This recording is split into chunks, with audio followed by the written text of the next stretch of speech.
have all four of our committee members on. So we've got Elizabeth with us. We've got Andy. Elizabeth can wave to everybody. We've got Andy.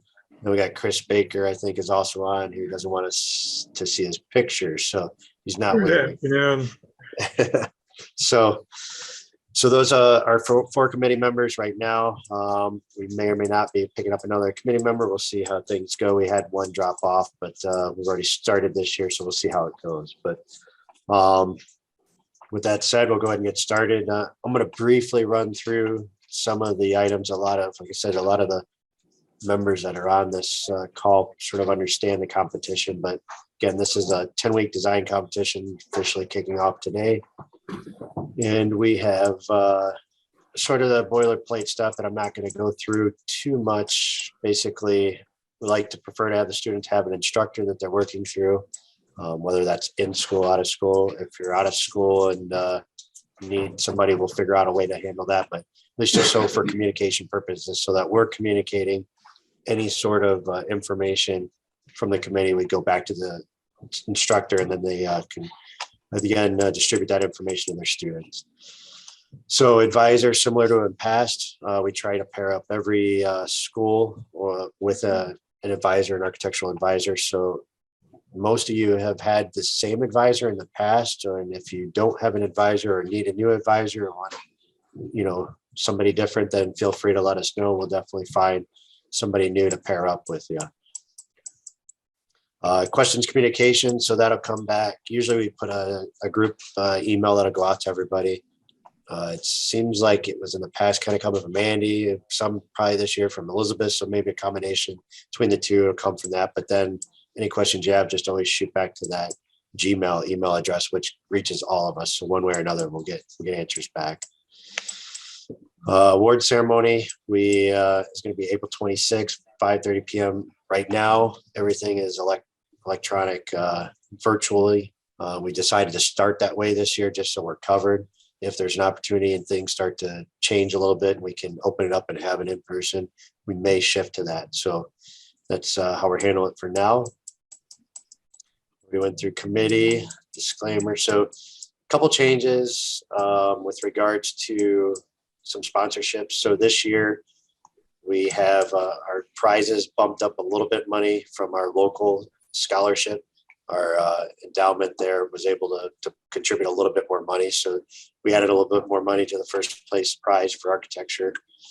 Second place stayed the same, and our cash prizes stayed the same for this year. Scholarship opportunities beyond AIE Toledo. So this year, Lawrence Technological University stepped up to match the Detroit Mercy scholarship. So now we're back to equaling out, which obviously first place is all their first place awards for each level are still up there at the $50,000 mark for a 10-year or 5-year renewable.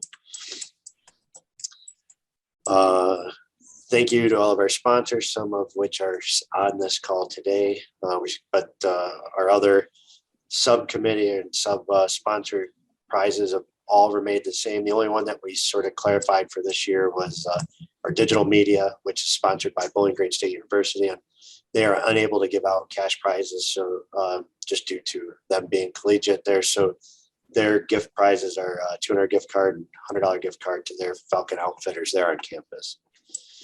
But the rest of them are staying the same. Still got a Material Innovation Award, Sustainable Architecture Competition, Landscape Architecture, Lighting Design, Digital Media, Urban Design, and so that's those prizes. Submission of entries, again, same thing as last year. We're going to go virtual. So we'll have all those will be due, emailed back to us, same as before. If you've participated in the past, it's basically ask that you put them in a PDF format. You'll have a submission form for each student. You'll have your actual submission that will be emailed 2 separate files to us. Schedule, we're here today, kickoff. Rendering day right now is scheduled for February 14th, 6 to 7:30 p.m. virtual, which will run similar to last year. We didn't have a ton of participation last year, but we did record it so that we made access to those students if they wanted to listen to it later. But basically it's with Bowling Green State University again, and Scott down there tries to give some thoughts and advice on how to render boards and presentation of boards and so forth. Now, I would encourage our students, if possible, to join that. They're more than willing to talk one-on-one and make it kind of an open sort of format for that rendering day, just to try to help those students out. So if able, I mean, we're obviously the virtual part makes it a little more complicated because it's not as one-on-one, but I think if you have certain students asking questions, I'm sure there's other students that have similar type questions.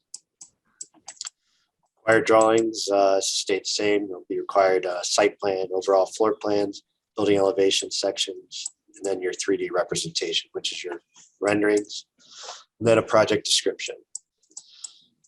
So with that, I think I am going to toss this over to Andy. I'm going to quit sharing, Andy, unless you want me to keep going for you. It's up to you if you want to take it over. Yeah, I'll share my screen. Okay, I'll stop. Yeah.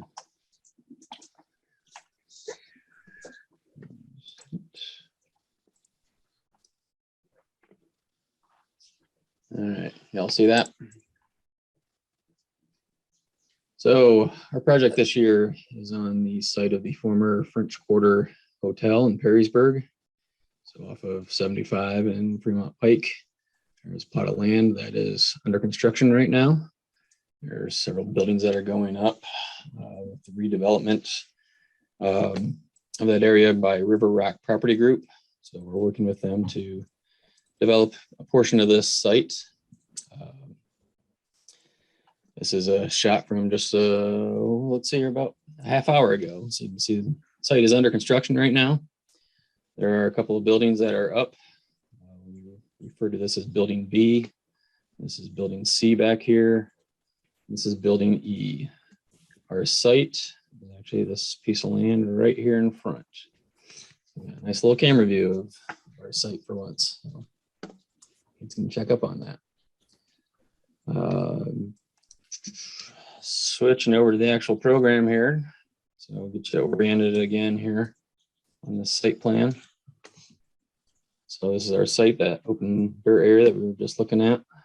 This is building B, building C, and building E. Those are the three buildings that are either under construction or currently up right now. And this project will be part of that development.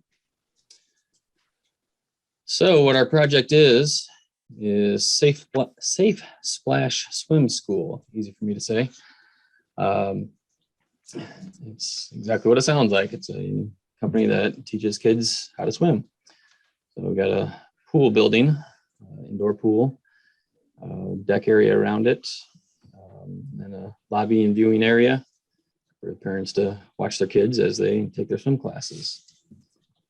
You can see some of the other ancillary spaces around it. One of the other major components is the changing room area. Kind of a group concept.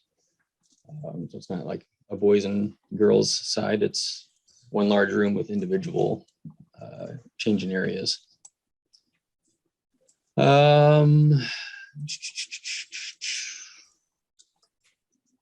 That's it in a nutshell there.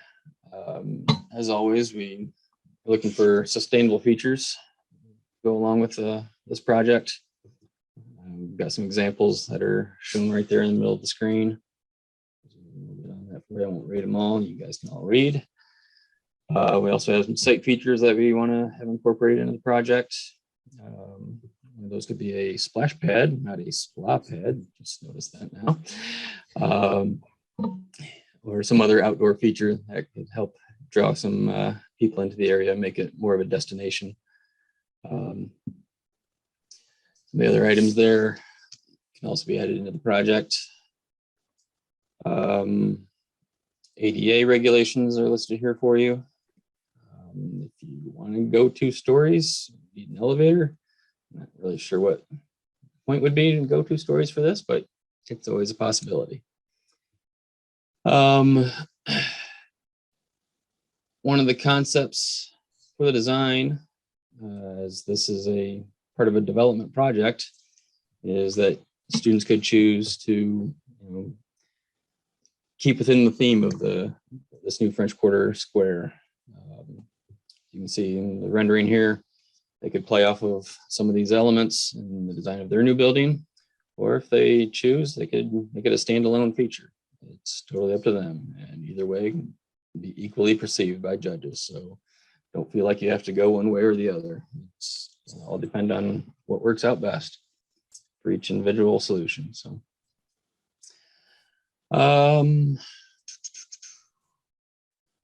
anything else?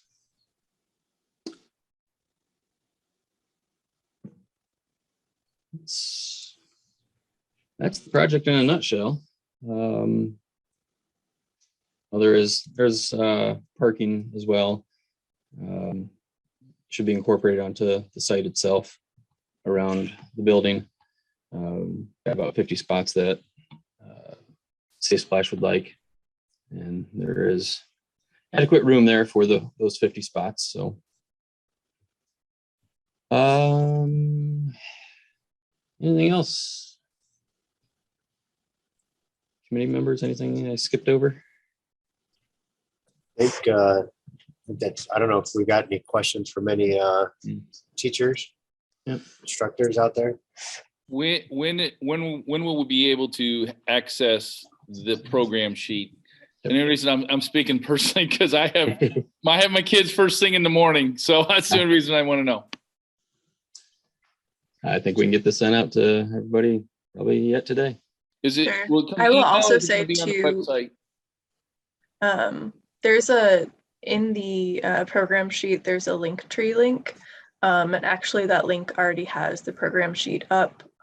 There's also a link to a CAD file, but we can also email everybody as well right after this with the information. But everything can be found on that link. And if for some reason, I know we've had the challenge of some school districts allowing access to certain, if for some reason you go to click on that link and your district doesn't allow it, just let us know. I mean, we can, we try to make the digital Dropbox sort of user friendly to everybody so they have the ability. So we're not constantly emailing files out, file size and so forth. But if for some reason you can't get it, just let us know and we'll figure out a different way to try and get it to you. But just like Elizabeth said, that link tree, we're trying to put everything in one spot that way. But I guess the short answer is, it sounds like Elizabeth's going to email out to all the instructors that we have email addresses for at this point in time tonight with the program sheet itself. So if there's others on this call that we don't have access to, or you haven't received communication, kind of got on this call some other way, then let us know too. You can either by emailing to that our Gmail account, which is not right there. Oh, it's right down the questions communication. So that hsdc.ai.toledo@gmail.com. Just email that and we can definitely get you added to our list. Just let us know what school or institution you're representing. You can also put in the chat too if you're on right now. There you go. Any other questions? Andy, you had mentioned that it's an active construction site, so are students suggested not to go out there? Drive by. Well, Can we provide Actually, them it is. pictures if we have them? Or I you mean, have it that is plan? paved out here now. So I would say you can drive out there and I would stay on the paved areas if you do that. So it is opened up. So they used to have it all fenced off and everything, but they paved about a month ago or so and opened things up. So By no means is this committee encouraging getting out of the car out of the paved Yep. areas, since it is an active construction site. So yep. Where's your adventure, people? Come on. yeah, I didn't say we're Legal not. issues. I didn't say we're not doing those things. But Is this camera picture that you're showing right now, is that like a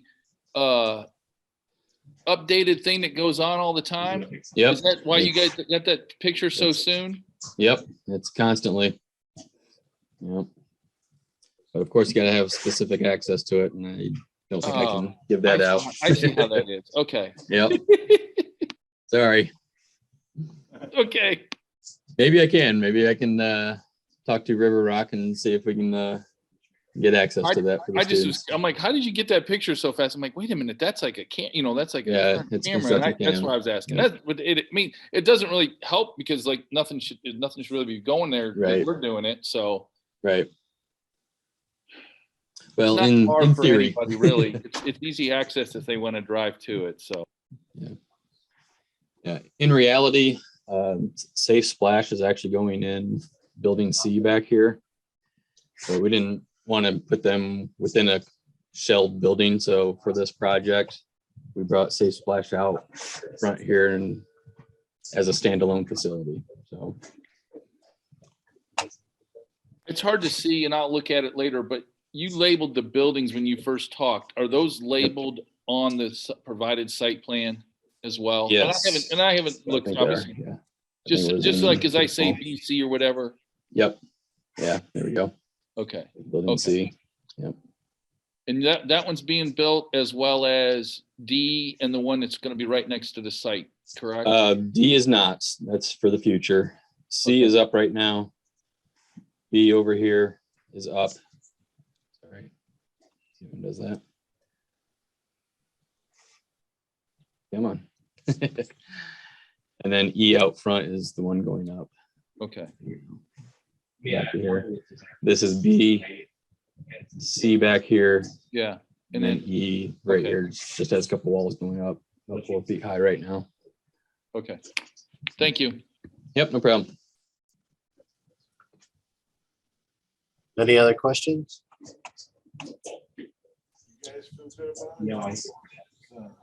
Any kind of templates for bathrooms or lockers that you guys want us to use, or are we kind of on our own for that? There will be a bathroom stall that we always put on there. That'll be the only thing. Yeah, correct. That file, but everything else kind of on your own. Okay. I just didn't know if there was something specific you guys wanted for that or not. Yep. Okay. And it doesn't have to be that's that. norm. That's as Yep. norm as many years I've been doing it. That's why I was just asking. Thanks. Yep. Yep. All right, well, like I said, I would encourage anybody again for that rendering day next month.